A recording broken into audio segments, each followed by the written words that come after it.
Malaking hamon ngayon para sa Department of Agriculture ang epekto ng tatlong magkakasabay na global shocks sa sektor ng agrikultura. Paliwanag ng DA, hindi pangkaraniwan ang mga nararanasang krisis kung saan mas apektado na ngayon ang produksyon at kalakalan ng supply ng pagkain. Para kay Department of Agriculture Secretary Francisco Q. Laurel Jr., ang kasalukuyang sitwasyon ang aniyay worst time bilang isang kalihim ng DA. Ito ay dahil sa mga matitinding hamon na kinakaharap ngayon ng agriculture sector, kabilang na ang pabago-bagong pattern ng panahon dulot ng climate, gaya na lamang ng paulit-ulit na pag-iral ng El Nino at La Nina na may malaking epekto sa panahon ng pagtatanim at anihan.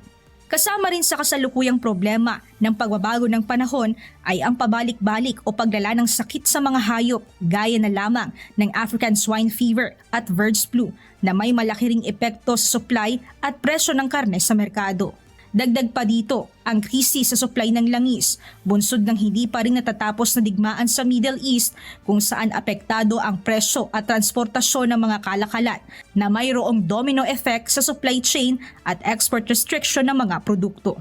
Para kay Secretary Laurel, sa paglipas ng panahon ay lalo pang tumitindi at lumalala ang mga hamong ito na noon ay inakala niyang normal lamang bilang isang dating negosyante. Dagdag pa nito, bagamat mas maganda ang kalidad ng produksyon at marketing sa bansa, ang kompetisyon sa gastos ang nananatiling pangunahing balakid sa pagpapalakas ng stability ng domestic supply at potential export ng mga agri-products. Kaya naman sa gitna ng tumitinding krisis sa agrikultura, kailangan aniya na muling pag-isipan ng pamahalaan ang tradisyonal na mga hakbang sa seguridad ng pagkain at katatagan ng kalakalan ng bansa. Mia Alonso, humahataw sa Balita Ngayon.